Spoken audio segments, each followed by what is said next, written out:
Olá, caríssimo telespectador da Rede Século XXI, obrigado pela sua audiência. Está começando mais um compromisso semanal nosso. Desde o segundo semestre do ano passado, o programa Eclésia, debruçando-se sempre sobre uma realidade de nosso Senhor e Salvador Jesus Cristo. Que bom que você é assíduo telespectador nosso, que bom que você nos acompanha pelo televisor, pelo computador e pelo celular. Deus abençoe sua vida. Hoje o argumento é o manto de Cristo. Pode parecer uma coisa insólita falar do manto de Cristo. Qual é a relevância? Enquanto judeu, ele se vestia como todo mundo. Ele usava as roupas próprias da época. Jesus usava a parte de baixo, chamemos de manto ou chamemos de túnica, e também os adereços, os outros tecidos, não é? Em cima desse manto. Não havia o costume naquele tempo de se usar calça comprida. Era o manto que ia até aos pés. Mas qual a relevância de tratarmos do manto de Cristo? Essa relevância se encontra nas 4 passagens do Novo Testamento em que o assunto é abordado. Coisa básica, na Escritura, nada na Bíblia aparece por acaso. Nada na Escritura é narrado por narrar, como se não tivesse importância para nós, para a nossa vida. Garanto a você que os 4 textos da Escritura, e já digo para você, Mateus capítulo 9, João capítulo 19, em 2 ocasiões, e finalmente o livro do Apocalipse de São João. No primeiro texto, uma mulher toca o manto de Jesus. Isso tem um grande significado para nós. O segundo texto é na agonia de nosso Senhor. Suas vestes são tiradas e é colocado um manto púrpura no corpo de Jesus. Depois, a túnica de Jesus. As vestes vão ser rasgadas, mas a túnica não. As vestes vão ser rasgadas em 4 partes, isso tem um grande significado para nós, mas a túnica não é rasgada. A túnica de Cristo é tirada, mas não é rasgada. E finalmente o Apocalipse de São João. Jesus, que é o cavaleiro que está montado num cavalo branco, um dos 4 cavaleiros do Apocalipse, ele virá com um manto tinto de sangue, um manto manchado de sangue. Aqui está o assunto que eu garanto você vai se interessar. E peço a você que nesses 4 blocos você não pisque os olhos, porque isso tem uma grande lição para a sua vida. Já vamos ao primeiro texto, a cura de uma mulher que era atormentada por um fluxo de sangue. Chamemos-la, como várias bíblias chamam, a hemorroíça. Ou seja, ela, numa parte do corpo dela, nem é preciso citar essa parte, até porque o texto não diz, mas muito provavelmente vocês podem imaginar de qual parte do corpo havia esse corrimento sanguíneo durante muito tempo, 12 anos, com a palavra São Mateus, capítulo 9, 19 a 22. Jesus levantou-se e o foi seguindo com seus discípulos. Ora, uma mulher atormentada por um fluxo de sangue havia 12 anos, aproximou-se dele por trás e tocou-lhe a orla do manto. Dizia consigo: se eu somente tocar na sua vestimenta, serei curada. Jesus virou-se, viu-a e disse-lhe: tem confiança, minha filha, tua fé te salvou. E a mulher ficou curada instantaneamente. Ela não tocou no corpo de Jesus, tocou no manto de Jesus.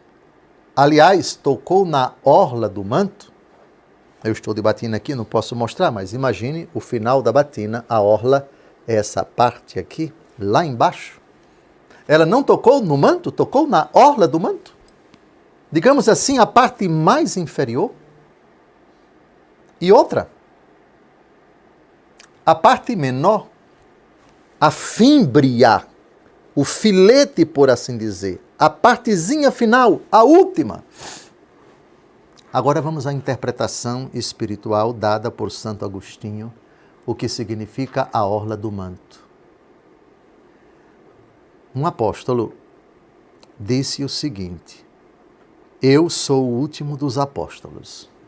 Vocês querem lembrar quem foi que disse isso? 1 aos Coríntios, capítulo 15, versículo 18, São Paulo. E ele diz, eu sou o menor dos apóstolos. Repare, menor e último. Qual é a menor parte de uma peça que começa aqui em cima por volta do pescoço e vai até lá embaixo? A maior está aqui, a menor está lá embaixo. A primeira está aqui, perto da gola. A última está lá embaixo. A orla do manto de Jesus. São Paulo, o menor dos apóstolos. Ele mesmo se autodenominou. Ele mesmo disse, eu sou o último. Lembram da frase de Jesus? Quem quiser ser o primeiro, seja o último, o servo de todos. Santo Agostinho. Sermão 63A, parágrafo 3.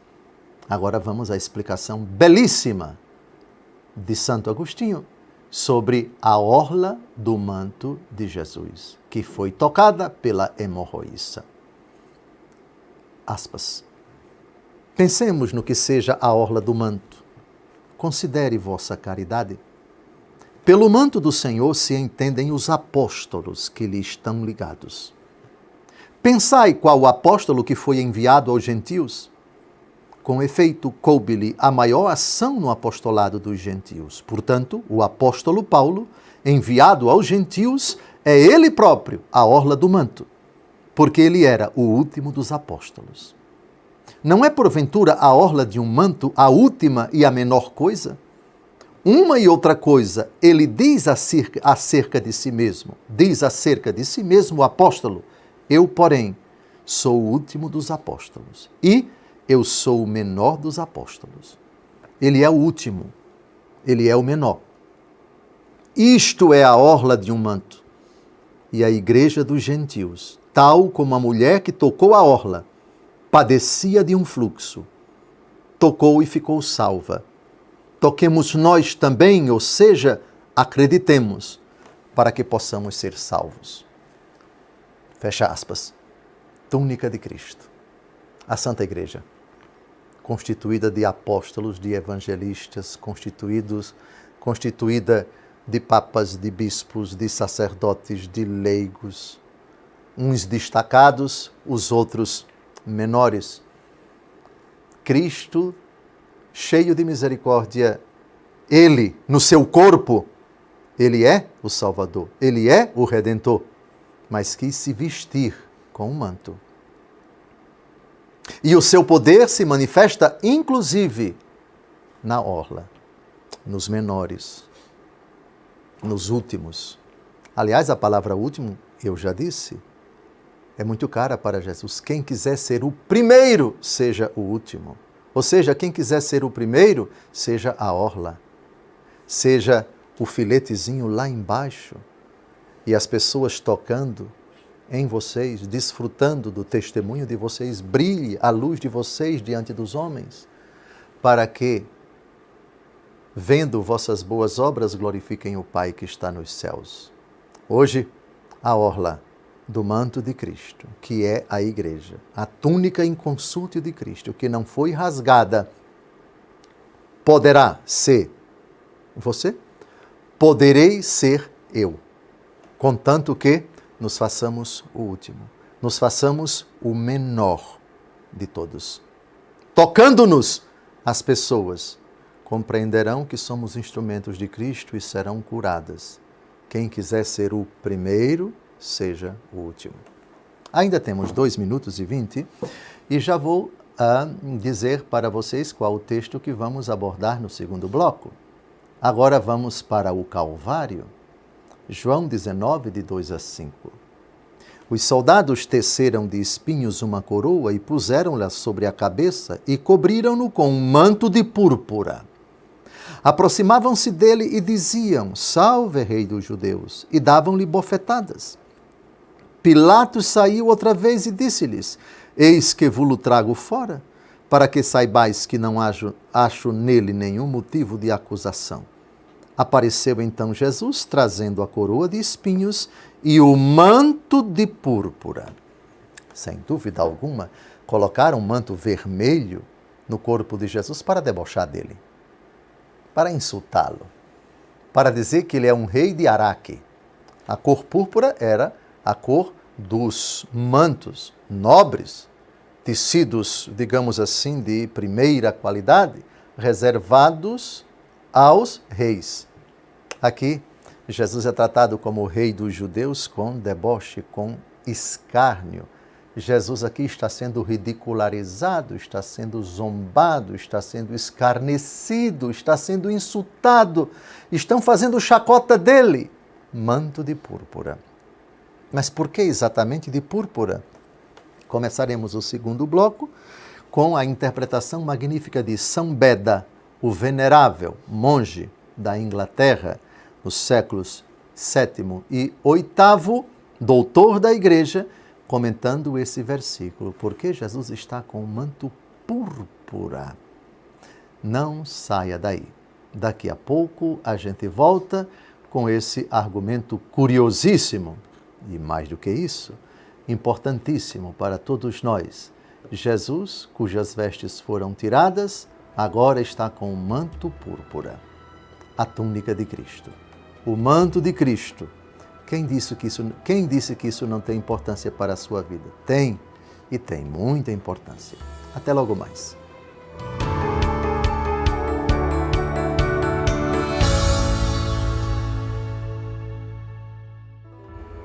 Olá, caríssimo telespectador da Rede Século XXI, obrigado por ter permanecido conosco depois desse primeiro intervalo. Está começando o nosso segundo bloco, o programa Eclésia. Dessa vez, se debruçando sobre o argumento O Manto de Cristo. 4 textos da Escritura, e já comentamos o primeiro, Mateus 9, de 19 a 22, abordam o manto de nosso Senhor e Salvador Jesus Cristo. O primeiro texto, o episódio da cura da hemorroíça. Ela que pensou, se eu tocar na sua vestimenta, serei curada. E ela toca na orla do manto de Cristo e fica curada. Já explicamos com Santo Agostinho o significado espiritual da orla do manto do Senhor. Agora, terminamos o primeiro bloco falando do manto de púrpura que foi colocado pelos algozes de Nosso Senhor no corpo dele. Qual o significado desse manto de púrpura? Manto vermelho, manto escarlate. Portanto, um manto que, digamos assim, é uma espécie de chacota, de pantomima, de deboche, de ironia, de escárnio, procurando mostrar que Jesus era uma anarquia, na verdade Jesus era uma palhaçada, uma imitação barata dos reis daquele tempo que se vestiam nas ocasiões solenes com um manto púrpura. São Beda, o venerável, doutor da Igreja, monge da Inglaterra, comentando esse manto púrpura de Jesus, faz a belíssima interpretação que agora vai aparecer aí na tela do seu celular, do seu computador, do seu televisor. No lugar do diadema real, impõem-lhe à cabeça uma coroa de espinhos. E no lugar das vestes de púrpura, como usavam os reis da antiguidade, enrolam-no em um trapo da mesma tintura. O relato de João não contradiz o de Mateus, segundo quem lançaram sobre ele um manto escarlate, já que, como explica Orígenes, a púrpura e o escarlate são da mesma matéria, o kermes, que, cortado, verte gotas de sangue com as quais são tingidos os 2 tipos de vestimenta. E embora os soldados fizessem isso por escárnio, figuraram para nós alguns mistérios.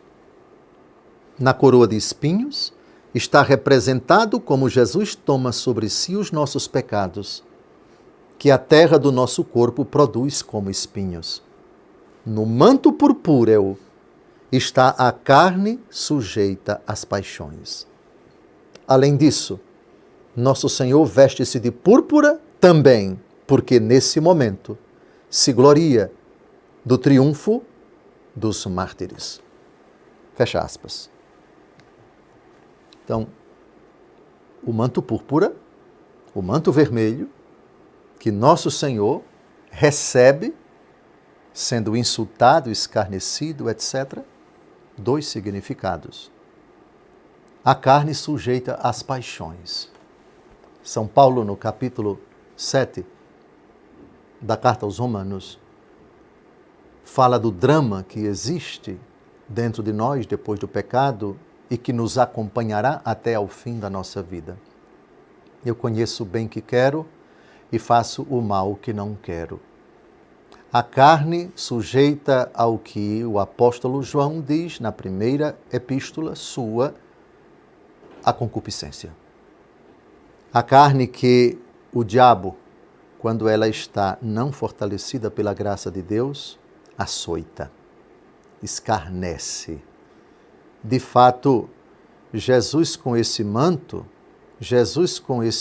purpúreo, ele sofreu impropérios, ele sofreu agressões.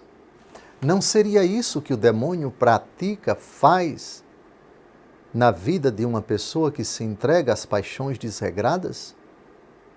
O pecado tem um preço. Se nós quisermos pegar esse preço na parábola do filho pródigo, o que é que nós vamos descrever? Onde está a púrpura desse filho? A pocilga? Os porcos? A comida dos porcos que ele quer receber porque está faminto, mas ninguém dá para ele? A submissão ao dono da pocilga? A vergonha? A humilhação? A privação da sua dignidade?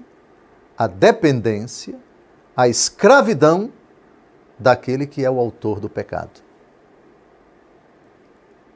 O manto, simbolizando essas paixões às quais a carne está sujeita depois do pecado e que, sem a graça de Deus, ela envereda por caminhos não só tortuosos, mas dolorosos.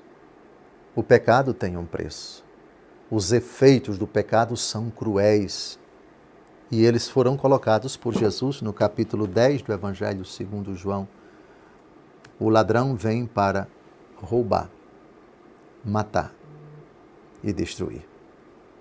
Aqui está a carne que Jesus, nossa carne, que Jesus levou consigo e crucificou nossas misérias no Calvário, no seu corpo doloroso, dolorido, aqui já antes de sua morte, sendo cruelmente atingido, escarnecido, cuspido, coroado de espinhos e chagado ao extremo. Mas também um outro significado bonito.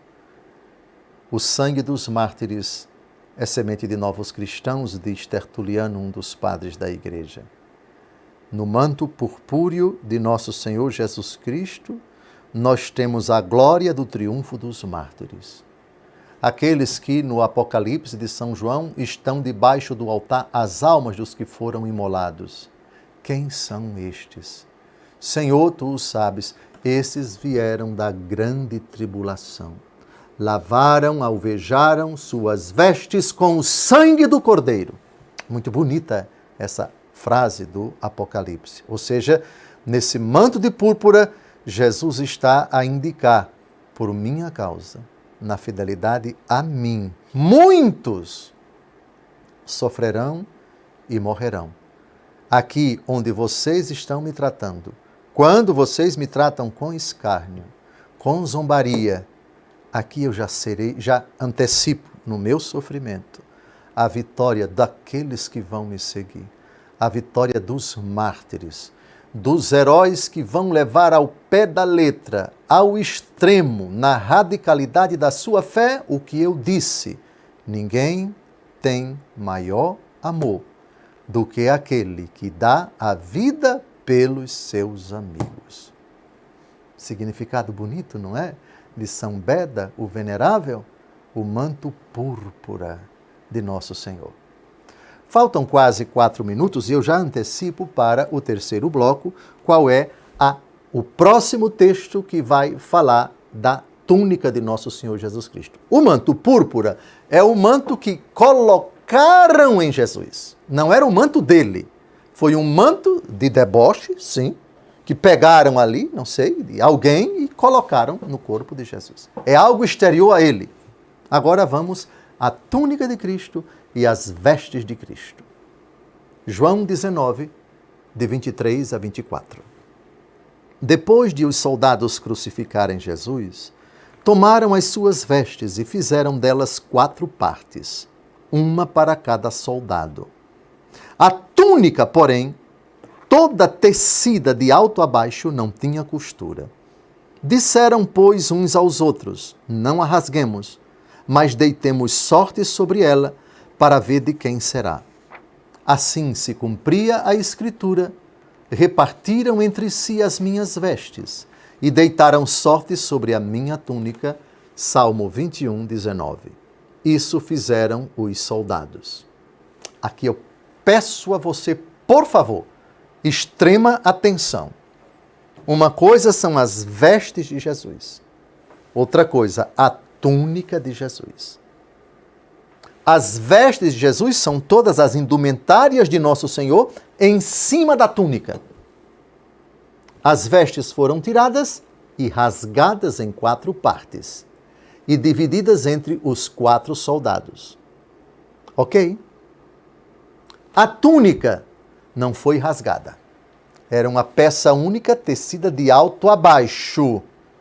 Ela foi sorteada. As vestes não foram sorteadas. Foram rasgadas em 4 partes. A túnica não foi rasgada, mas foi sorteada. Então grave, por favor, qual o significado da túnica? Por que ela não foi rasgada? Por que ela não pode ser rasgada? O que ela quer dizer para nós? Depois, as vestes foram rasgadas e em 4 partes iguais. Por favor, os soldados fizeram delas 4 partes, uma para cada soldado. 4? Esse número lembra o que para você? Esse número lembra o que para a nossa fé? Por que exatamente 4? E não houve sorteio? Quanto às vestes. E quanto à túnica, tecida de alto a baixo, que foi a última a ser tirada? Por que não foi rasgada? Mas foi sorteada. Isso vai ficar para o terceiro bloco. E quem vai nos ajudar a entender isso? Ele. Quem é ele? O bispo maravilhoso pelo qual eu sou apaixonado, Santo Agostinho. Não saia daí. Daqui a pouco a gente volta. Quero te dar uma dica muito importante, especialmente se estás gostando dos nossos encontros aqui no programa Eclésia. No nosso site, tu podes encontrar os conteúdos dos nossos programas aqui na rede Século XXI, também minhas homilias, e ainda um espaço para que tu deixes o teu pedido de oração. Acesse, portanto, domjosefalcão.com.br. O assunto está muito interessante. A túnica de Cristo, as vestes de Cristo rasgadas em 4 partes e a túnica que não foi rasgada, mas foi sorteada. Daqui a pouco a gente volta.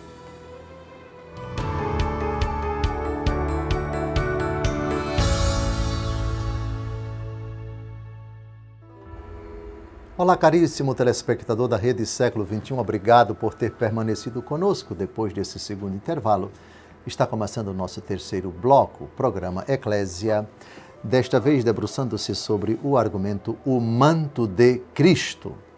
Que bom que nós podemos, nós daqui da Rede Século XXI, contar com a sua audiência, com o seu celular, com o seu computador, com o seu televisor.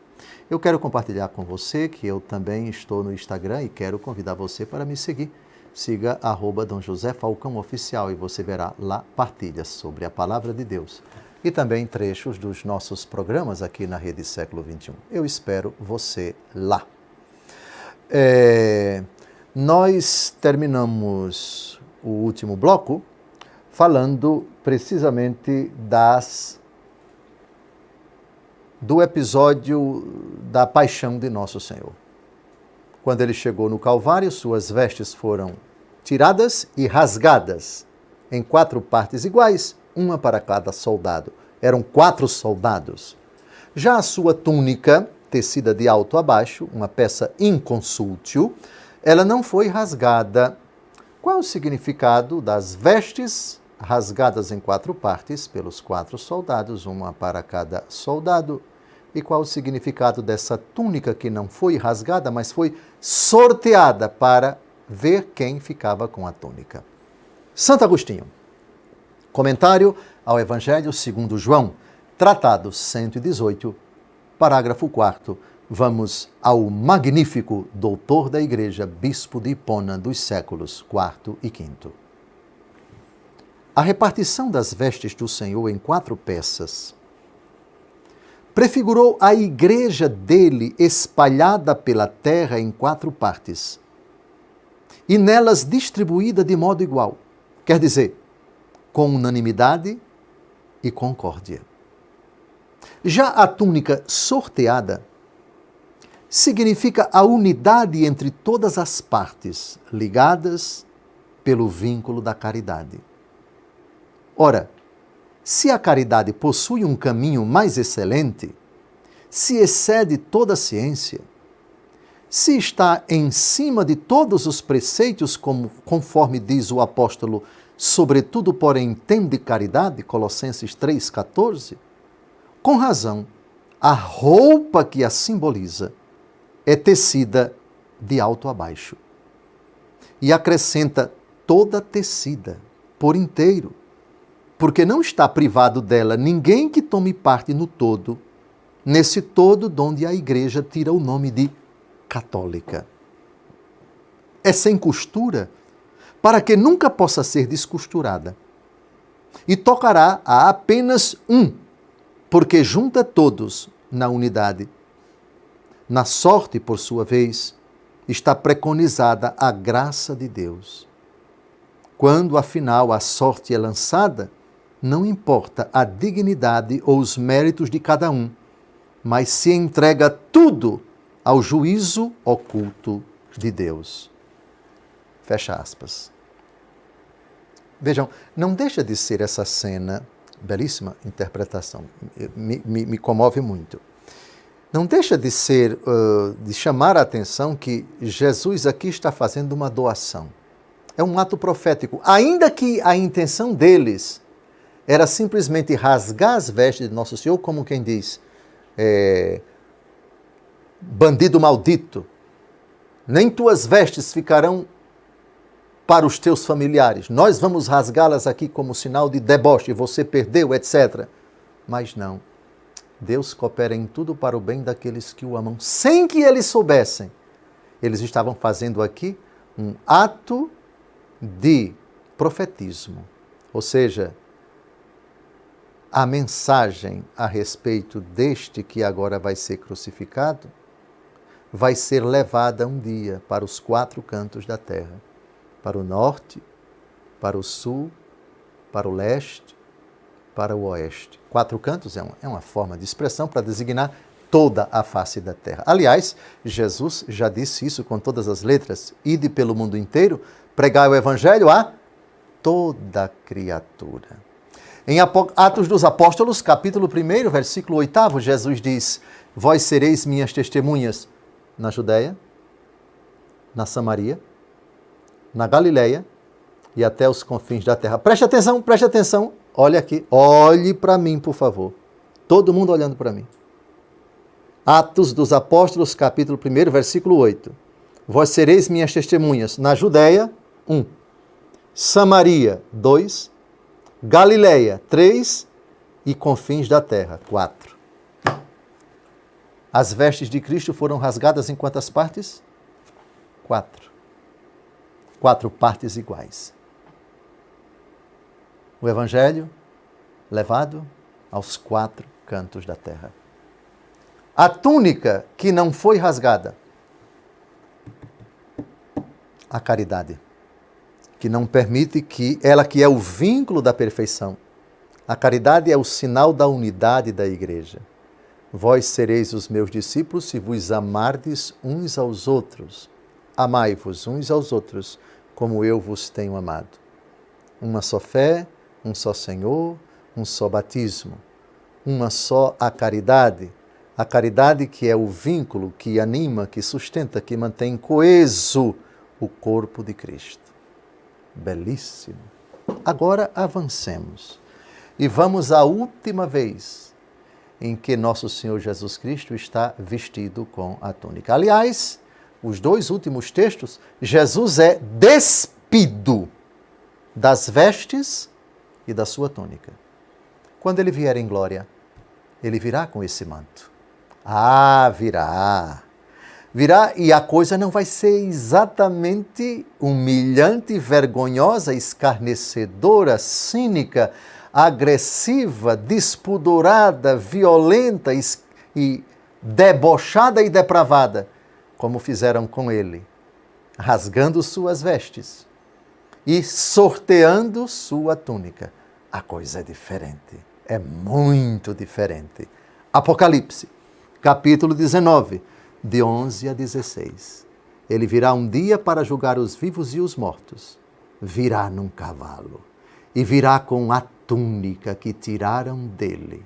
A túnica que foi sorteada. Assustemo-nos. Eu gosto desse texto. Vi ainda o céu aberto. Eis que aparece um cavalo branco. Seu cavaleiro chama-se Fiel e Verdadeiro, e é com justiça que ele julga e guerreia. Tem olhos flamejantes.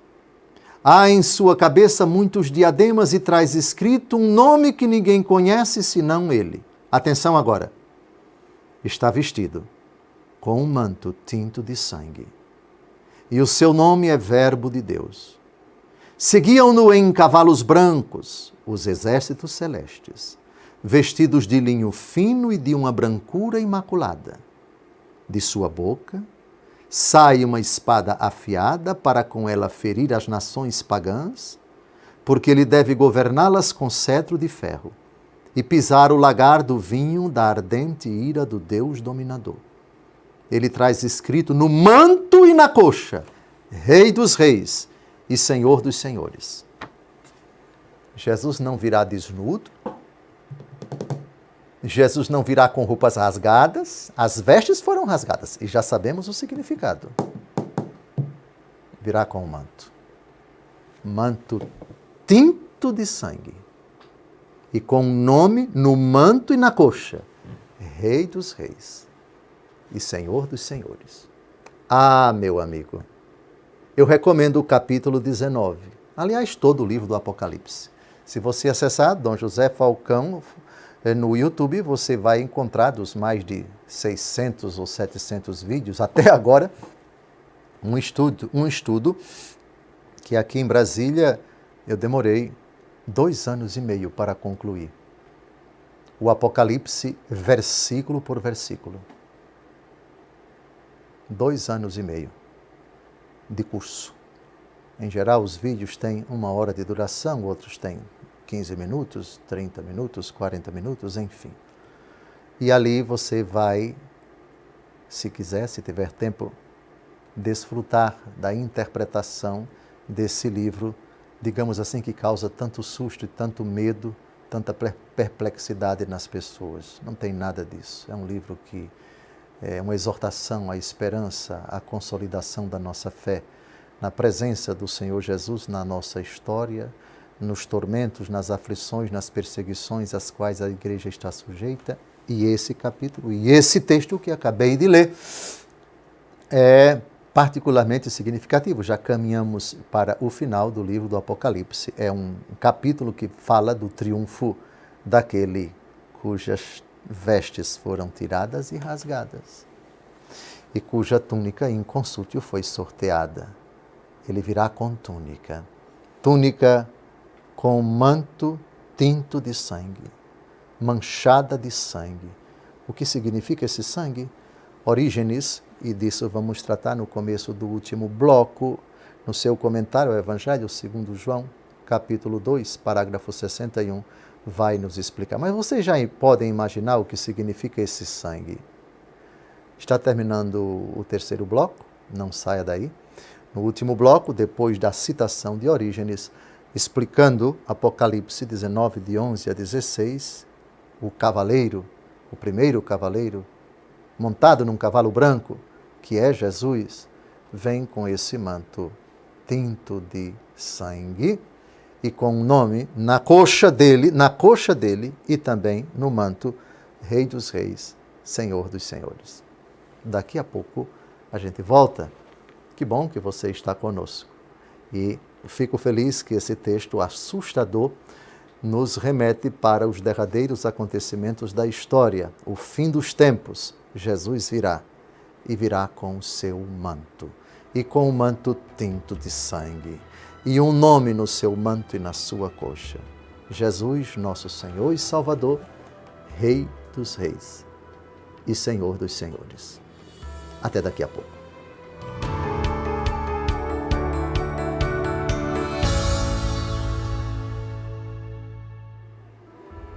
Olá, caríssimo telespectador da Rede Século XXI, obrigado por ter permanecido conosco depois desse último intervalo.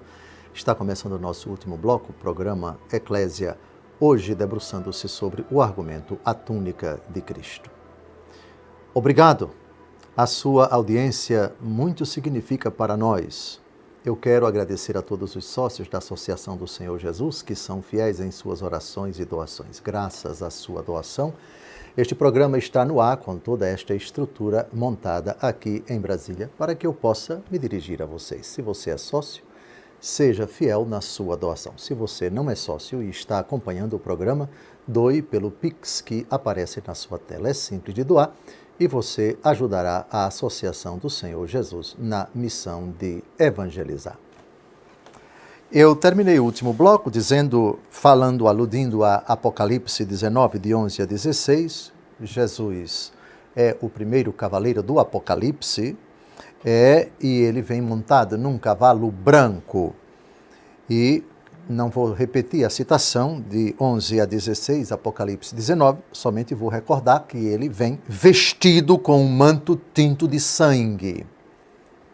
E ele traz escrito no manto e na coxa a expressão Rei dos Reis e Senhor dos Senhores. Manto tinto de sangue. Qual o significado dessa expressão? Por que Jesus virá em glória com o manto tinto de sangue? São Beda foi o primeiro desse programa que nós tratamos. Depois veio o Santo Agostinho e nós vamos encerrar com Orígenes, padre da igreja. Orígenes de Alexandria, no Egito, nasceu no ano 185 e morreu no ano 253. No seu comentário ao Evangelho segundo João, capítulo 2, parágrafo 61, a interpretação do grande doutor da igreja. Não está desnudo o Verbo de Deus, que João vê montado em um cavalo, mas está vestido com um manto manchado de sangue, porque o Verbo feito carne morre porque se fez carne. De sorte que o seu sangue foi derramado sobre a terra, quando atingido pelas marcas da sua paixão, e quando o soldado perfurou o seu lado. Se chegarmos um dia à mais elevada e à mais sublime contemplação do Verbo e da verdade, sem dúvida alguma não esqueceremos que fomos introduzidos lá pela sua vinda em nosso corpo. Impressionante.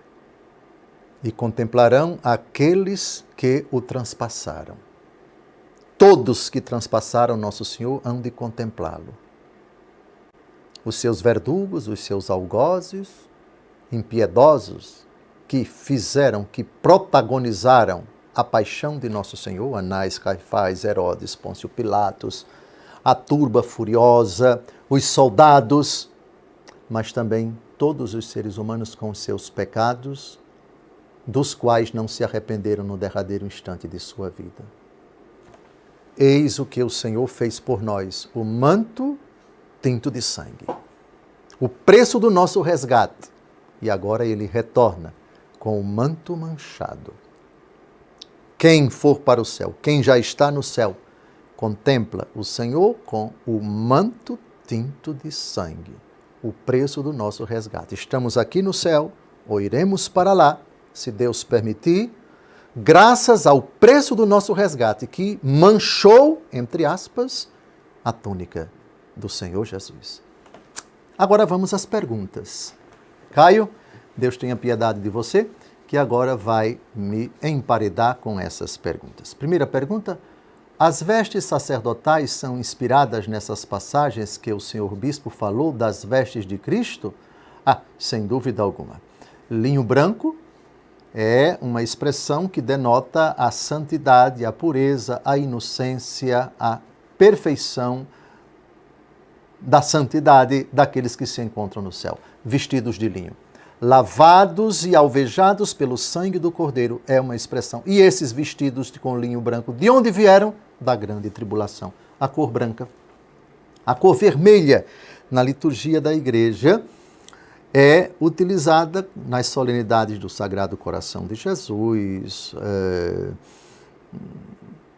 14 de setembro, exaltação da Santa Cruz, domingo de Ramos, na Paixão do Senhor, e também a solenidade dos mártires, isto é, os santos que derramaram seu sangue na fidelidade a Cristo. A resposta é absolutamente sim. Portanto, a cor vermelha na liturgia da igreja também tem esse significado. Ninguém tem maior amor do que aquele que dá a vida pelos seus amigos. E a frase, entendida no caso dos mártires, no sentido estrito, derramaram o seu sangue. Agora, a segunda pergunta. Vemos nos grandes eventos, ou mesmo nas nossas paróquias, quando temos momentos de adoração ao Santíssimo Sacramento, que muitas pessoas querem tocar no ostensório. Podemos considerar que o ostensório seria a veste de Cristo. Hoje, é permitido tocar na orla do véu humeral? Bem, eu tenho minhas reservas quanto a tocar no ostensório quando o Santíssimo Sacramento está exposto e quando o Santíssimo Sacramento está em, digamos assim, deslocamento. Eu tenho minhas reservas não somente por questão de higiene, entenderam? Mas questão de respeito mesmo ao próprio Santíssimo Sacramento. É um objeto sagrado. Vocês imaginem se isso fosse traduzido para o cálice, para a patena. Eu quero comungar, mas eu quero tocar na patena, eu quero tocar no cálice, eu quero tocar na âmbula. Veja, eu tenho minhas reservas, eu desaconselho que isso seja feito. O máximo respeito ao Santíssimo Sacramento, ao corpo, sangue, alma e divindade de Jesus e também ao objeto sagrado onde Jesus está exposto, que é o ostensório. Tenho minhas reservas, sinceramente, isso não me agrada. Da mesma forma, você chegar no sacrário e tocar no sacrário, enfim, para oxidar, etc. Questão também de... O sacrário é para ser adorado.